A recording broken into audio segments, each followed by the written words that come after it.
안녕하십니까. 신천식의 이슈 토론입니다. 세대 간 격차 심각하다고 얘기들 합니다. 오늘 실상이 어떤지, 대안은 무엇이 있는지 30대, 50대, 70대를 대변하는 세 분 모시고 이야기 나눠보겠습니다. 오늘 나오신 분 소개해 주시죠. 직접 소개가 원칙입니다. 네, 회장님. 저는 대전시 효지도사 교육원장 오원균입니다. 감사합니다. 네, 저는 지금 현재 대전시립교향악단에서 첼로를 연주하고 있는 양승진입니다. 네, 안녕하세요. 저는 서비스 강사로 활동하고 있는 30대를 대표하는 주부 유나영입니다.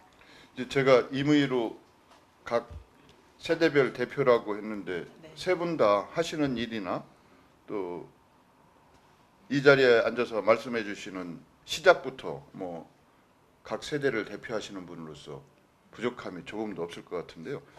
우리 효문화지도원에 대해서 잠깐 설명을 좀 하고 가야 되는데 여기 책을 하나 들고 나오셨어요? 인성교육이라고. 네. 이 얘기부터 먼저 하시고 가시는 그럴까요? 게. 예. 근데 이제 우선 난 70대 대표가 아니라 60대 대표. 아, 그래서 죄송합니다. 아직은 70이 다 안 됐으니까 60대 대표를 해야 돼요. 그래서 세대 간 갈등, 뭐 인성교육, 우리나라 여러 가지 문제가 있다, 학생 폭력이다 하는 것은요. 이렇게 인성교육만 하면 됩니다. 이게 효를 통한 K효와 현대 인성교육, 현대의 효는 칭찬이다라는 걸로 해서 제가 이 교육을 하고 있는데 모든 문제는 여기에 있습니다. 그 다음에 세대 간 갈등 서로 칭찬해 주시면은 만사오케입니다. 시아버지는 며느리 칭찬해 주고 며느리는 시아버님, 시어머님 칭찬해 드리고 자식 칭찬하고 손자 칭찬하고 그래서 칭찬운동 연구협회를 만들어서 칭찬 지도사 자격증을 발급하도록 교육부 장관의 허가를 맡아서 전국의 교육대학, 사범대학, 유아교육과 학생들한테 이 칭찬 지도사 교육을 해서 우리나라 인성교육을 됩니다. 가정에 서로 칭찬하면 그것을 양파 실험으로 제가 양파 박사입니다. 예, 예, 알겠습니다. 양파 칭찬하면 싹이 나고 꾸중하면 싹이 안 납니다. 이것으로 앞으로 우리나라 가정이 화목해졌으면 좋겠다 이렇게 생각을 했습니다. K효라고 하는 타이틀을 거시고 열심히 저희들의 전통 가치가 갖고 있는 중요한 덕목들을 현재를 살고 있는 우리들에게 재현시키려고 노력하셔서 먼저 소개를 드렸습니다. 네. 이제 세 분에게 여쭤보겠습니다. 가족의 의미에 대해서는 어떻게 생각하신가? 가족이란 나에게 무엇인가? 본인 중심으로 한번 얘기를 해주시면. 저희 가족은 지금 가족이라는 뜻은 일단 부부를 중심으로 일어나는 혈연 관계들을 가족이라고 하잖아요. 예, 저희 부부와 저희 가족은 지금 저는 딸만 둘 있습니다. 딸 둘 있고 그다음에 저희 시부모님이 아버님이 작년에 돌아가셨고요. 그래서 어머님만 계시고 친정에는 부모님이 지금 다 살아계십니다.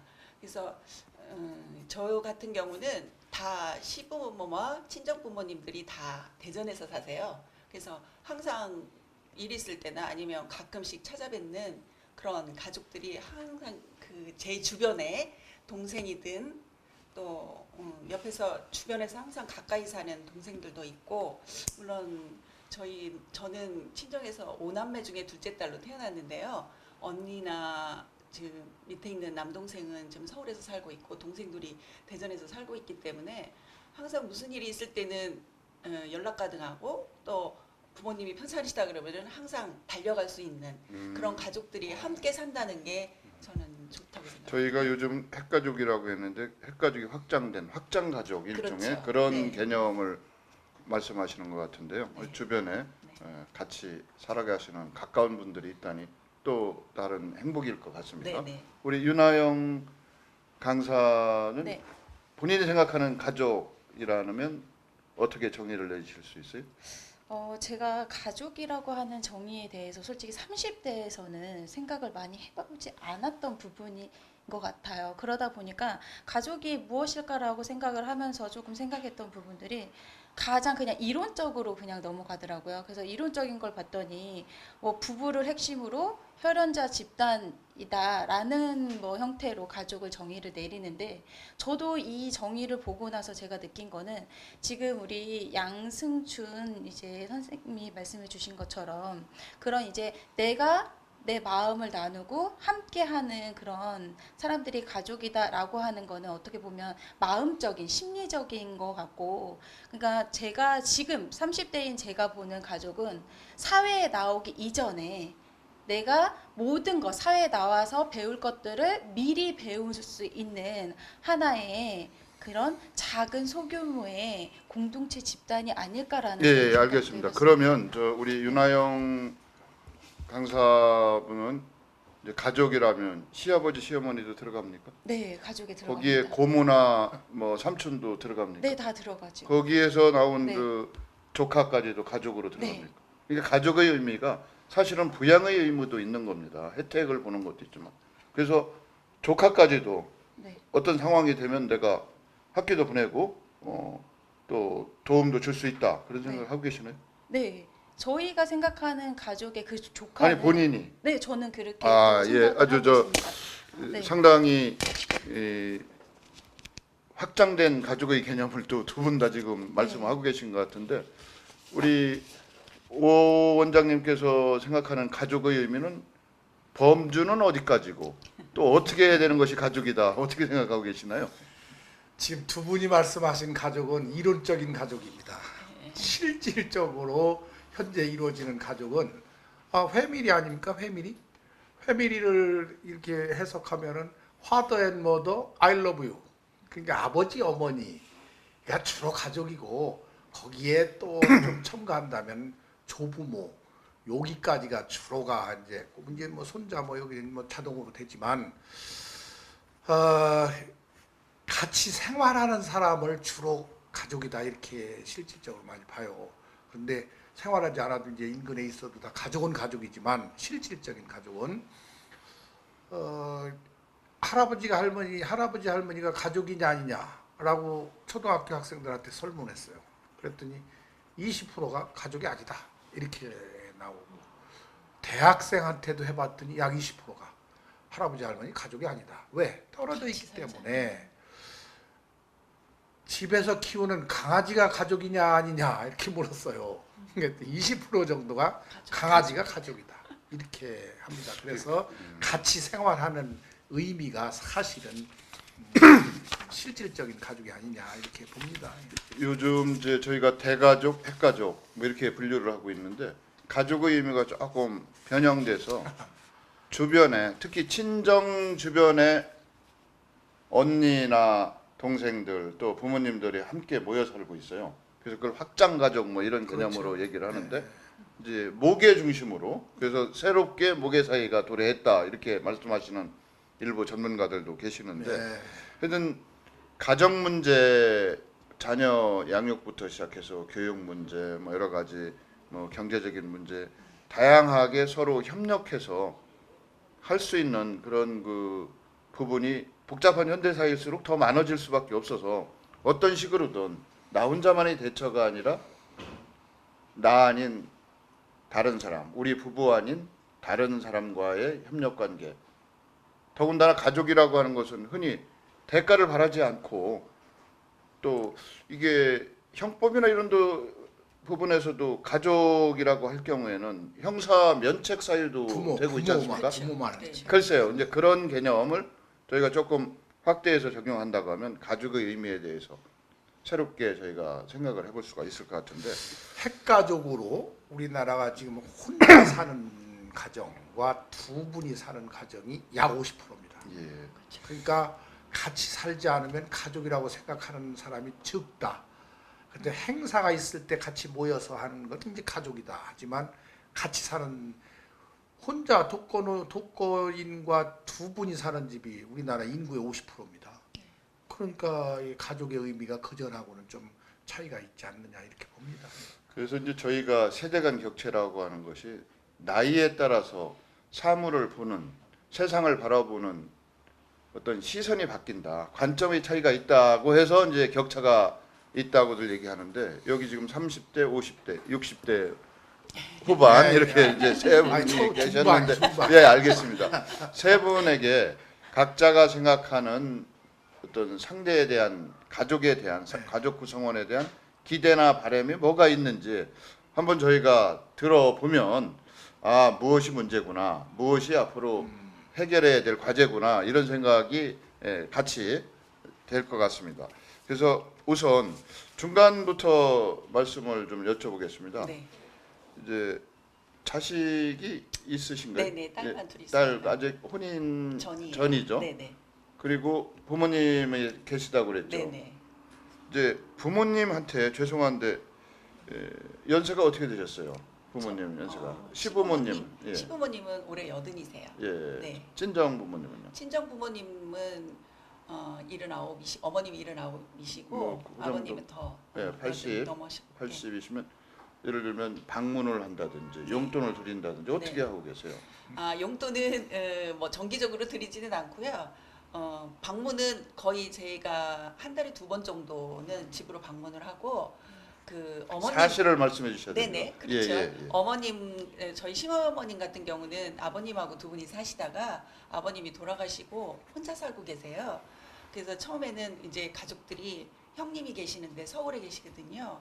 그러니까 모시고 이제 가려고 같이 살자고 하셨더니 본인이 싫어하세요.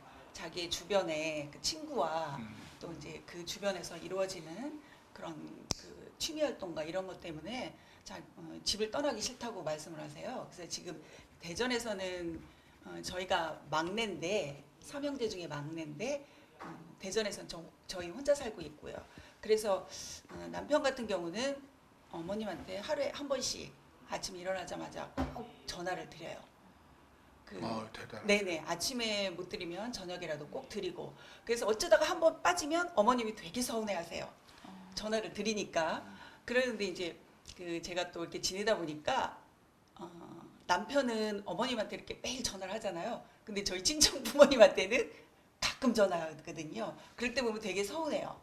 근데 또 반대로 역으로 보면 저는 전화를 매일 못 드려요. 어머님한테 못 드리고 저는 저희 친정 쪽으로 이제 매일은 아니지만 가끔씩 전화를 예, 드리고 알겠습니다. 우리 윤하영 강사도 시부모님, 친정 부모님 다 계신가요? 네, 살아요. 네, 그러면 이제 지금 말씀을 해주시는데 뭐 정기적으로 용돈을 드린다든지 방문을 한다든지 그건 어떻게 저희 같은 경우는 우선은 네. 용돈은 두 양쪽 부모님 다 아직 이제 경제 생활을 할 수가 있으세요. 연세가 어떻게 되셨어요? 지금 이제 이제 후반대. 50대 후반. 예. 죄송합니다. 60대 후반이세요. 60대 후반, 네, 예. 60대 후반이시다 보니까 아직까지는 지금 경제 활동을 하고 계시고 그리고 두 분 다 건강하시기 때문에 저희가 지금 솔직히 아직은 이렇게 뭐 경제적으로 도움을 드리는 거는 차후가 되지 않을까라고 좀 생각을 하고 있고 그러다 보니까 저희도 저희 사는 거에 바빠서 솔직히 경제적으로는 도와주지는 못하고 있고요. 그 대신에 이제 그 경제적인 걸 못하는 거를 조금 더 찾아뵙는 거에 좀 많이 하고 있습니다. 그래서 저희는 그리고 아파트를 그러니까 같이 사는 건 아닌데요. 같은 동에 살고 있어요. 같은 동에서 거주하면서 아파트만 다른 아파트에 거주를 하고 있기 때문에 그냥 저희가 그냥 동네를 한 바퀴 돌다가도 가끔씩 만날 수 있는 게 저희 부모님이세요. 예, 지금 아파트 사신다고 네. 했는데 죄송한데 아파트 마련할 때 네. 시가 쪽에서 마련해 준 아파트입니까?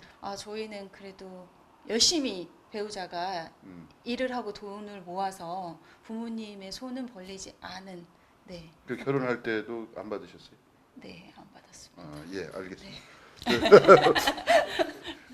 지금 원장님 같으신 경우는 자녀분이 다 살림을 아들 챙기셨죠? 둘인데 다 예, 손자 손자, 손녀 다 크고 다 잘 살고 그러는데 예. 이 용돈 문제를 지금 제가 이렇게 보면은 제 동창들 같은 또래 보면은 얘기하는 분들이 많아요. 그런데 이 아들이나 딸이 부모 말을 잘 들으면 불효자, 안 들어야 효자. 이해가 안 되시죠? 그 배우자가 그렇게 얘기하는 거 네, 네. 아닙니까? 아니. 자녀들이 와서 용돈 드릴게요 하면 됐다. 됐다 너희들 써라 이렇게 해서 그 말을 듣는 놈이 불효자요. 안 드려야 돼. 네. 아니요 이거 드려야 됩니다. 무조건. 무조건 드려야 됩니다. 이렇게 해서 드려야지. 야 너희들이 더 부족할 텐데 더 써라. 나는 그냥 살 수 있다. 요 말을 듣는 사람이 불효자.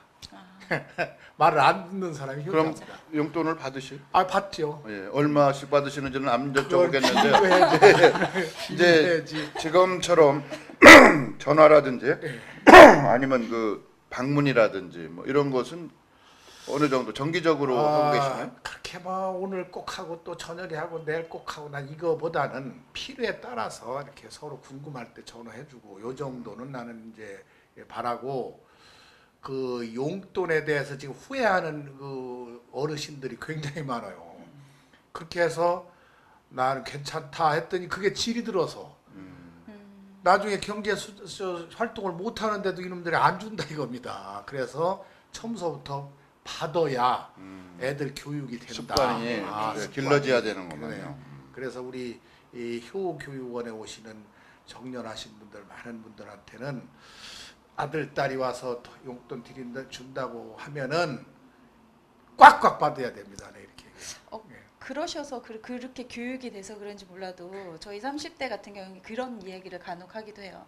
저희가 부모님께 용돈을 이제 특별한 날에 뭐 생신이거나 명절 때 드리려고 하면 부모님이 그냥 괜찮다. 작지만 드리려고 합니다. 근데 예전에는 괜찮다 하셨던 분들이 어느 순간 그래 고맙다 이렇게 받으시는 분들도 없지 않아. 예. 저도 그래요. 네. 저도 얼마 전에 저희 친정 어머님이 생신이셨는데 그 주변에서 며느리나 자식들이 이렇게 왜 가끔씩 이렇게 가면 빵이나 그 음식 같은 거 많이 이렇게 준비해 주시잖아요. 그러면 뭘 이런 걸 갖고 와 이런 거 됐어 집에 많아. 그래서 제가 어머님한테 그랬어요. 엄마 그렇게 하시지 말라고. 내가 뭐가 먹고 싶다라고 얘기하시고 뭘 주면 됐다. 그냥 이거보다 더 좋은 고맙게 거를 받아야 네, 돼. 그렇게 아이고, 하셔야 너무 좋다. 된다고. 근데 부모 입장에서 이제 자식들이 찾아올 때 거꾸로 네. 용돈이나 선물을 해주는 경우도 있지 않습니까? 그렇게는 안 하시나요? 하죠. 예, 그것도 또 특히 그 손주들한테는 아주 더 그렇죠. 해주지. 예. 그런데 그 주는 즐거움이 또 더 커요. 그게. 그래서 그렇게 생각하면 어떤 기대 같은 거 하면 이번에 부모님이 우리한테 뭐 좀 안 주실까? 뭐 그런 생각은 안 하세요? 살짝 솔직히 제가 아직 아이가 없기 때문에 근데 이제 제 주위에 이제 친구들은 다 자녀가 있어서 이야기를 많이 해주는 걸 들어보면 왠지 부모님이 안 주시면 본인들도 서운하기도 하더라고요. 왜냐하면 본인들 경제 안에서 본인들이 본인 자녀도 정말 되게 잘 키우고 싶은데 그 자녀를 키우기 위해서는 본인들 경제적으로는 솔직히 너무나 부족하다라고까지도 이야기를 하거든요. 지금 자녀 교육 얘기하니까 저희 그 인터넷에서도 떠도는 유명한 그 유머가 하나 있어요. 자녀 교육을 제대로 시키려면 아버지의 적절한 무관심, 네. 엄마의 정보력, 할아버지의 경제력이 이게 들어간단 말입니다. 그거 어떻게 생각하세요?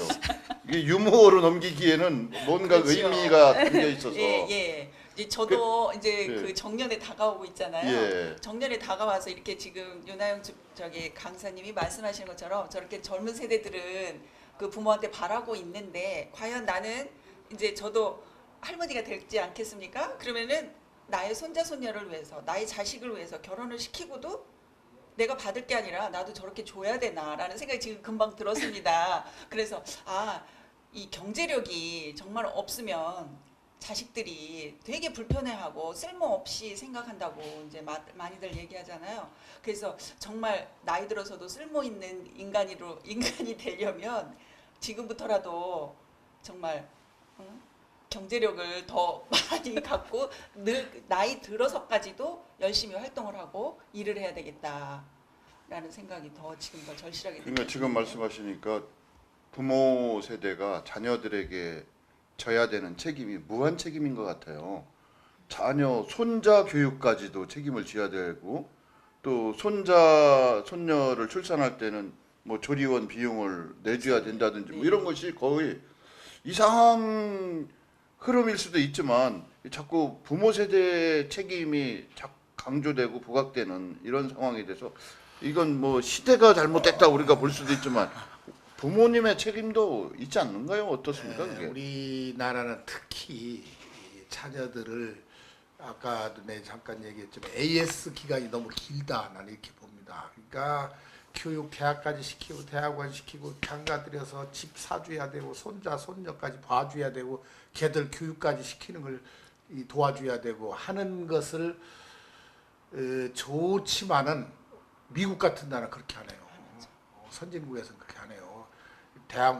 대학도 거의 본인이 다니는 애들이 많아요. 대학까지 졸업시키면 딱 자수성가해라. 근데 우리나라는 의지하는 마음이 너무 크지 않나. 그래서 자립심을 더 길러줘야 서로 뭐 마음이 편하지 않나. 혹시 나 좀 안 도와주라. 이렇게 하고 있으면 섭섭하고. 그리고 또 그런 마음을 가지고 있는데 내가 안 도와주면 또 마음이 또 아프고. 그러니까 딱 자립을 가져서 네. 당연히 나 대학 졸업시켰으면은 더 이상 또 더군다나 결혼시켰으면 더 이상 안 도와준다라는 생각을 갖도록 해야 됩니다. 예, 그래서 이제 여러 가지 자녀가 부모에게 거는 기대, 부모가 자녀에게 거는 어떤 바램 같은 것이 있을 수 있습니다만 두 가지만 여쭤보겠습니다. 하나는 부모의 노후 책임, 누구의 책임이냐? 또 자녀 혼수 문제 어디까지가 적정선인가? 이것만 가지고 한번 여쭤보겠는데 부모의 노후 책임 요즘은 자기 책임이라고 얘기를 많이 합니다. 그리고 뭐 TV에 보니까 그런 게 있더구만요. 어머니가 나 치과 가야 되는데 돈을 좀 해줘라 자식한테 전화를 했답니다. 어머니 그 돈도 마련 안 하시고 여태까지 뭐 하셨어요? 이렇게 예를 든다면 그러니까 참 할 말이 없는 거죠.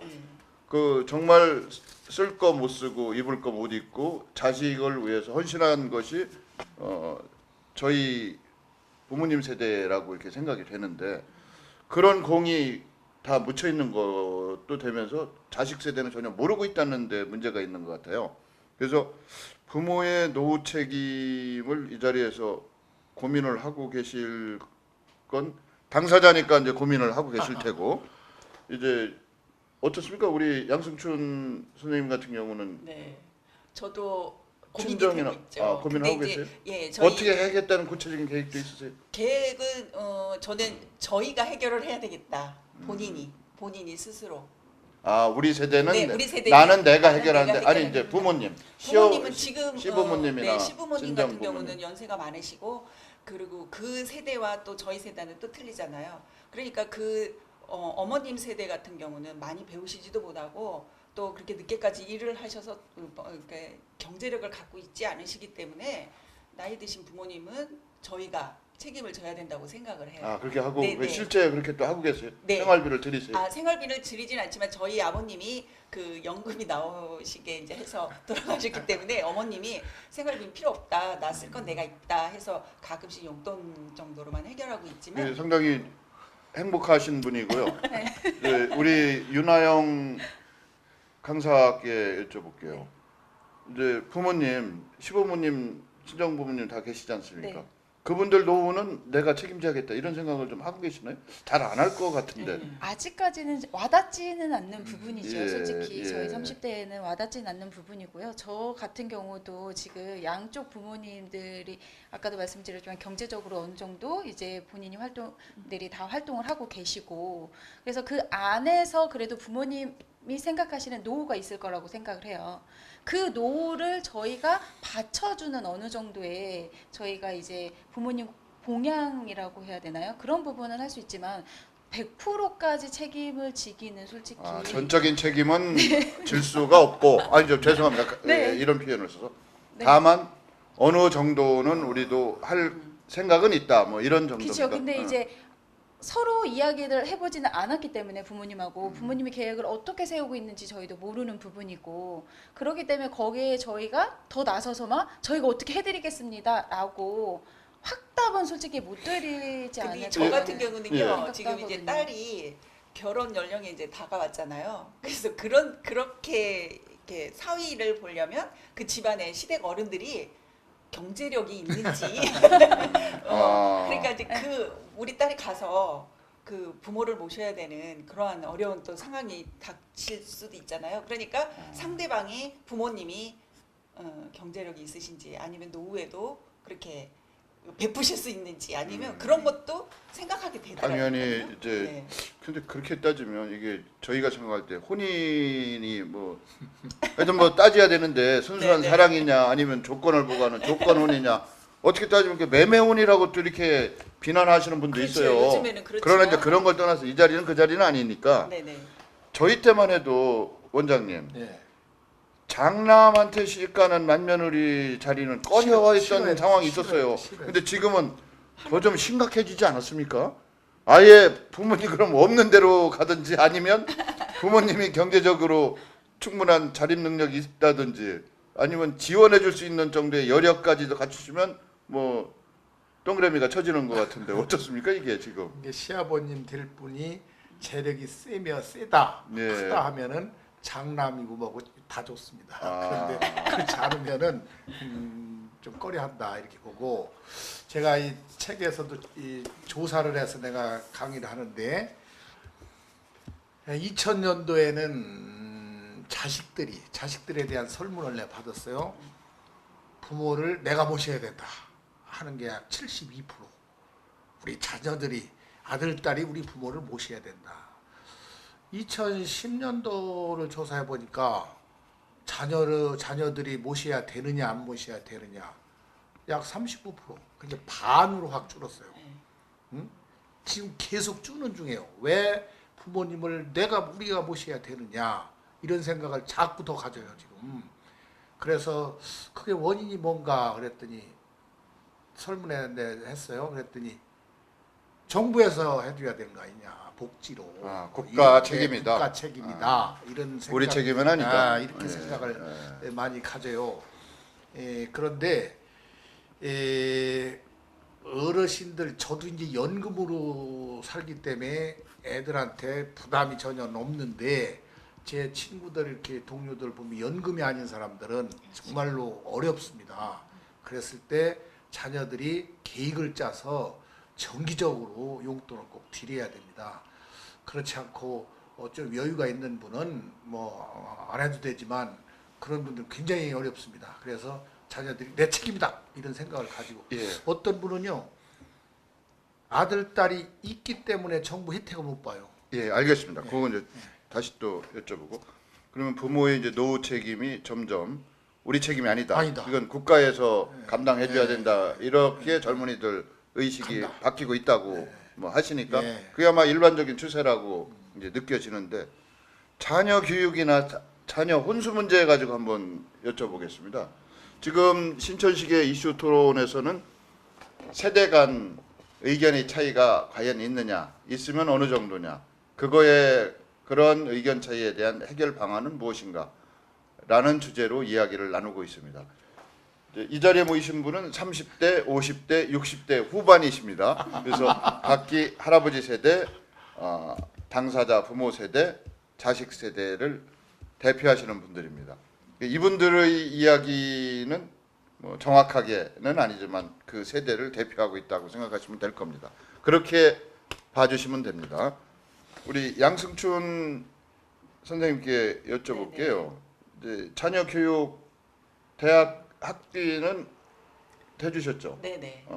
저 같은 그 경우는 나중에 받으시려고 생각을 하고 대주셨습니까? 그냥 기꺼이 주셨습니까? 내가 당연히 하는 거다 이렇게 생각하시죠? 저는 당연히 이제 자식 교육은 대학까지는 저희 몫이라고 생각을 하고 있지만 자식한테는 저희 자식은 이제 제가 음악을 했는데 아이들도 다 음악을 시켰어요. 그래서 유학을 보냈거든요. 유학을 보냈을 때 그 달달이 이제 들어가는 잠깐만요. 네. 그럼 네. 학비는 본인이 벌어서 다녔습니까? 부모님한테 받았습니까? 저는 제가 벌어서 다녔습니다. 신랑은요?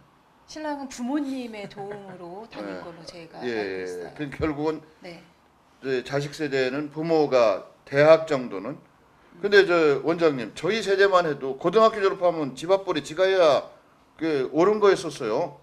뭐 대학 가도 고학생이 뭐 당연한 거고 뭐 입주하러 과외를 한다든지 해서 학교 다니는 것은 비일비재했지 않습니까? 근데 우리 세대는 이제 자녀가 많아서 예. 우리도 7남매요. 그러니까 예. 다 보낼 수가 없잖아요. 그러니까 우리가 아르바이트 하고 막 그냥 해서 다니는 게 당연한 걸로 봤는데 지금은 한 명 아니면 2명이기 때문에 애들도 의지를 하고 부모들도 대학까지는 내가 보내줘야 된다 이런 마음들을 많이 갖습니다. 이제 거기까지 자녀 교육은 대학까지는 부모가 해줘야 된다고 네네. 뭐 그렇게 이제 공통적으로 생각을 하고 계시는데 유학까지 보낸 경우는 또 특별한 경우니까 나중에 또 여쭤보겠습니다만 네네네. 자녀가 결혼을 하게 되면 요즘은 남자가 집을 마련해줘야 돼요. 아니면 전세라도 얻어줘야 되고 여자는 혼수를 준비해야 되고 뭐 이런 식으로 이제 되고 있는 것 같은데 원장님께서는 어떻게 하셨어요? 자녀 결혼 때 지금 말씀하신 대로 했어요. 이렇게 하셨어요? 우리는 집을 마련해 주셨구만요. 마련을 하는데 예를 들어서 2억짜리 집이다. 반만 내가 대주고 반은 네가 월부로 해서 갚아라. 이렇게 해서 요새 물어봤더니 이제 다 갚았다고 그랬다. 그렇게 하셨고 반은 했어요. 반. 저 결혼하실 때 부모님한테 지원을 받으셨습니까? 아니요. 아니 그냥 네. 자력으로. 네. 그럼 이제 작은 집부터 해서 키워가는 재미 뭐 네, 이렇게. 저희 같은 경우는 시댁에서 어느 정도 돈을 보태주시고 거기에 대한 이자라고 그러나요? 달달이 제가 그 돈을 드렸어요. 거꾸로 네. 시댁에서 네. 그러니까 시댁에서 신세를 안 지신 거네 결국은. 그렇죠. 이자까지 쳐서 갚았으니까. 예. 은행 대신 네. 신용 보고. 네. 저 우리 윤하영 강사는 결혼할 때 살고 있는 집은 신랑이 해왔습니까? 네, 신랑이 해왔습니다. 네. 하여튼 하여튼 어찌 됐든 혼수 문제까지도 책임이다. 근데 더 나아가서 손자 교육비 원장님 손자 교육비도 도와주세요. 큰 손자는 초등학교 이제 3학년. 예. 걔도 뭐 그냥 갔다 오면 그냥 학원 뭐 무슨 학원 뭐 그냥 왔다리 더 바쁘고 손녀가 6살인가 벌써 6살 5살인데 영어학원을 간대요. 영어학원. 그래서 얼마 비싸냐? 그러니 비싸요만 하지 얼마라고는 얘기를 안 해요. 근데 나 그건 못 대준다. 내가 안 줬어요. 그래도 보내는 거예요. 왜 보내느냐 그러니까 다른 사람이 다 보내기 때문에 안 보내면 우리가 좀 잘린 처지는 것 같아요. 이렇게 해서 보내더라고요. 요즘 30대, 50대, 60대를 대표하시는 세 분 이야기를 들어봐도 뭐 생각의 차이라고 할까 의견의 차이가 조금 있는 것은 사실인 것 같은데요. 이것을 문제라고 보고 저희가 이러한 문제 해결을 위해서 어떻게 하는 것이 훌륭한 대안을 찾을 수 있는 방법인가 이 문제를 가지고 말씀을 드려보겠는데요. 부모님, 시부모님하고 대화를 많이 하시나요? 주로 어떤 대화를 하세요? 시부모님 만나시면? 만나시면 저 같은 경우는 어머님의 이제 그 한스러운 얘기, 그동안 살아오셨던 얘기, 그리고 아버님이 이제 안 계시니까 혼자서 외로운 얘기, 그 말씀을 막 하세요. 그럼 저는 그냥 거의 듣는 편이에요. 듣는 편이고 어머님이 이제 많이 편찮으시기 때문에 이렇게 병원에 모시고 다니고 하면 근데 아들 입장에서는 또 틀린 것 같아요. 옆에서 보면 아들은 어머님이 내 뜻에 맞춰서 이렇게 살아주셨으면 하는 거예요. 그러니까 현재 이렇게 이제 현 세대에 맞게. 근데 어머님은 그 세대의 고정관념이 있으시기 때문에 그렇게 못 사시잖아요. 그럼 둘이 이렇게 부딪히는 게 항상 느껴져요. 그럼 저는 옆에서 어머니 편이 되드리죠. 그러지 말아라. 어머님의 살아온 세월이 있으니까 어머님 편하게 사시다 가시게 그냥 무조건 들어라. 응? 저는 그렇게 얘기하고 있거든요. 그래서 저도 이제 선생님 오원균 원장님께서 이렇게 말씀하신 걸 들었고 그래서 무조건 부모님 얘기에 토달지 말고 그냥 다 들어주고 흡수해주고 한스러운 얘기를 다 들어주시고 마지막에 이제 정 아니다 싶으면 어머니 이거는 이렇게 했으면 좋겠어요 하고 좋은 쪽으로. 알겠습니다. 저 우리 윤하영 강사 같은 경우 뭐 부모님하고 어떤 문제가 있다면 뭐가 문제가 될 수 있어요? 부모님하고의 문제를 보면 좀 생각의 차이가 너무 큰 것 같아요. 주로 저희는. 어떤 겁니까? 구체적으로. 그냥 일반적으로 뭐 왜 애를 안 낳냐 이런 것도 부모님들은 걱정이실 텐데. 그렇죠. 네, 네. 맞습니다. 나이도 있을 텐데. 네. 제가 결혼한 지 2년 차가 이제 되다 보니까 기대하실 솔직히 텐데. 말씀은 안 하시지만 무언의 그냥 제가 느끼는 그런 감정들이 생기는 것 같아요. 그러다 보니까 더 뭔가 부모님께 이야기하고 싶은 것도 안 하게 되고 그 얘기가 나올까봐 자칫. 네, 혹시나 그리고 그거에 의해서 어머님도 혹은 부모님도 상처를 받으시진 않을까. 근데 저희 친정 쪽에서는 되게 자극적으로 이야기하세요, 저한테. 뭐 병원도 가야지. 솔직하게. 네, 솔직하게. 엄마기 때문에 솔직하게 이야기를 해서 저도 거기에 대해서 막 대립이 되기도 해요. 막 싸우기도 하고 우리 부부가 그건 해결해야 될 부분이고. 예를 들면 애 낳을 수 있는데 왜 안 낳느냐? 그죠? 가봐라. 네. 너 못 낳는 거 아니냐 진짜 뭐 이런 겁니까? 네, 그렇죠. 병원을 가봐라. 아주 너 적나라하게 약을 먹어라. 얘기를 하시는구나. 네, 그러면 우리 부부 사이에서 우리 부부가 지금 잘 해결을 해 나가는 과정이야. 지켜봐줘라고 해요.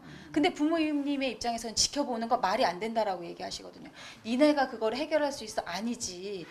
막 얘기를 하세요. 그러다 보니까 논쟁은 되게 커지고 시댁 어른분들은 이야기는 안 하시지만 그 이야기 안 하시는 거에 제가 더 약간 예, 부담도 알겠습니다. 느끼죠. 저 원장님 이런 경우 원장님도 걱정하시죠? 결혼한 지 2년이 됐는데도 어른들은 뭐 당연히 걱정하죠. 그런데 이제 본인들이 요새는 판단을 잘 하니까 거기에 맡겨두는 게 좋지 않나 이런 생각을 그래서 하죠. 나도 큰 며느리는 큰아들 아들 하나 낳고서 안 낳아요. 근데 내 속으로는 하나 좀 더 낳았으면 좋겠는데 그러면 내가 강요를 못하죠. 교육비 책임지실 거냐고 할 수가 있고. 아이고, 난 그래서 말도 안 하고 근데 속으로는 하나 좀 더 낳았으면 하는 예, 생각이 있어도 본인이 알겠습니다. 판단들 해서 해라. 자, 이렇게 이제 오늘 저희가 이야기한 내용을 대충 이제 좀 간추려 봐야 될 것 같은데 이 요약을 좀 해보겠습니다.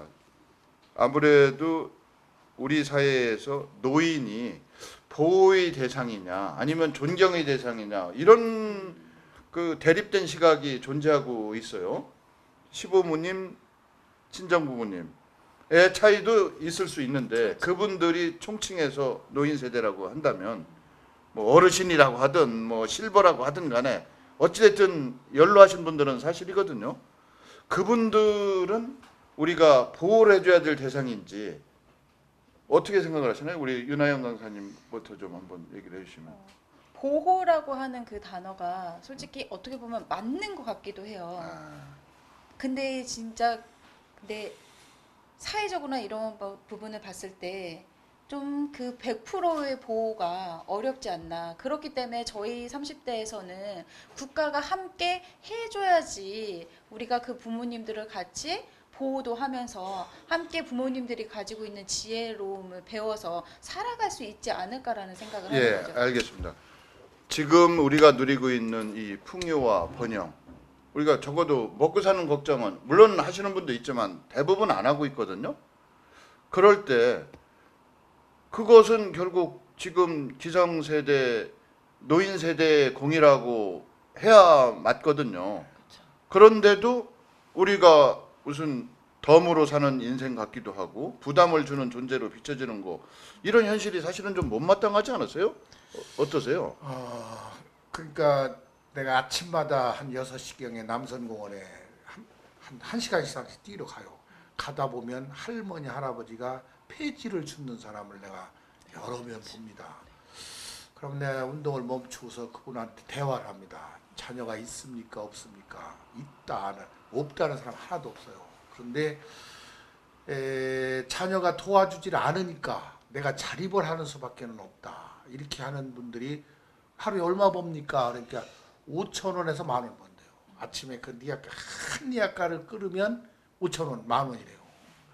그래서 자녀들한테도 내가 교육이 기회가 되면 부모님들한테 존경하면서 부모님을 도와드리고 해야 된다.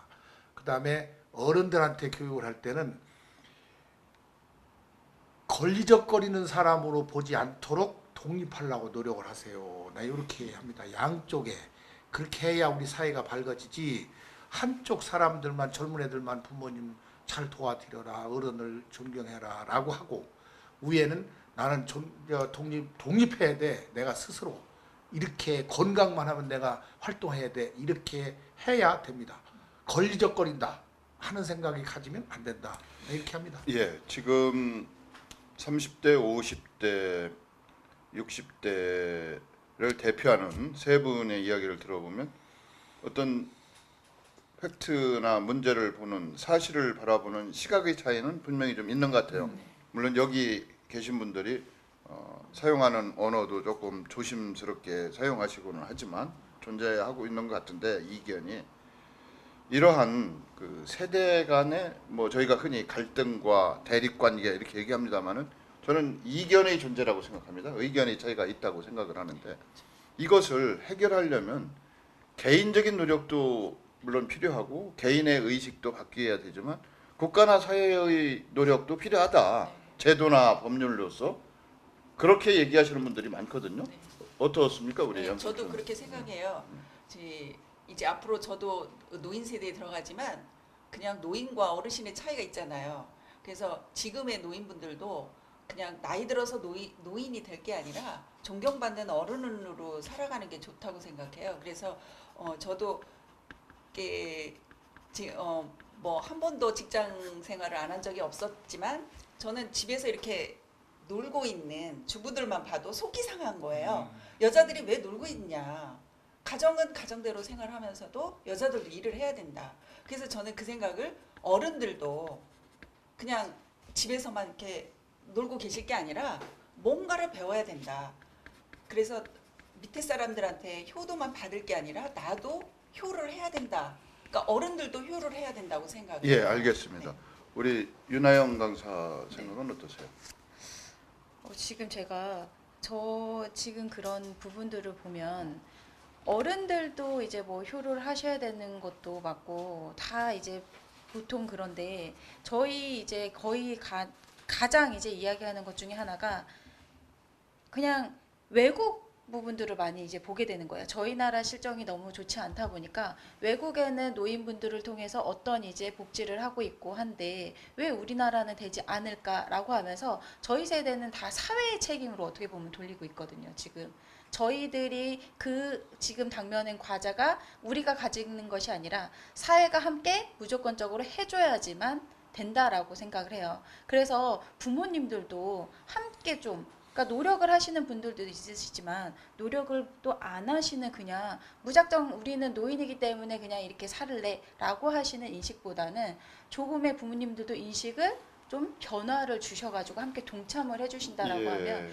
해결이 되지 않을까라는 생각합니다. 제도나 법으로 만들어지는 것도 결국은 의식이 변해서 공감대 형성돼야 그게 만들어지는 그렇죠. 거거든요.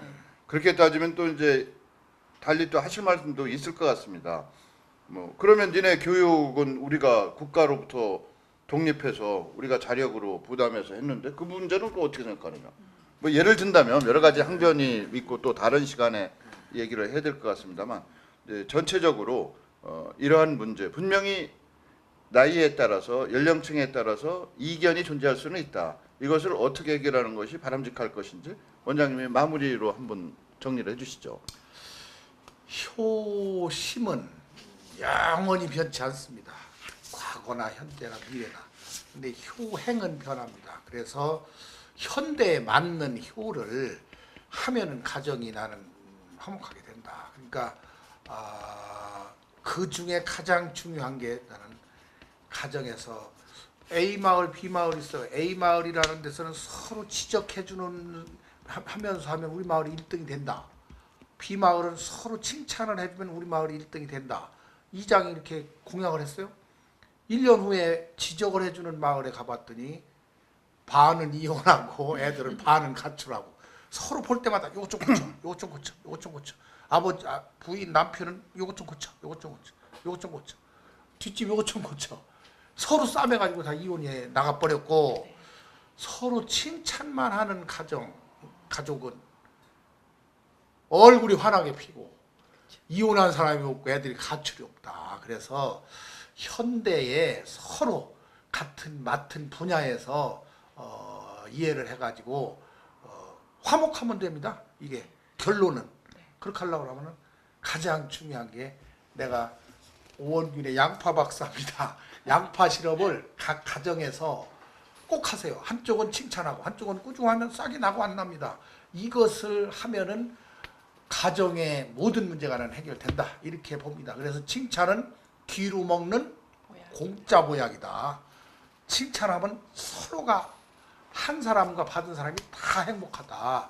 그래서 앞으로 모든 가정이 행복으로 가면 이런 문제 사소한 건 다 풀린다 이렇게 봅니다.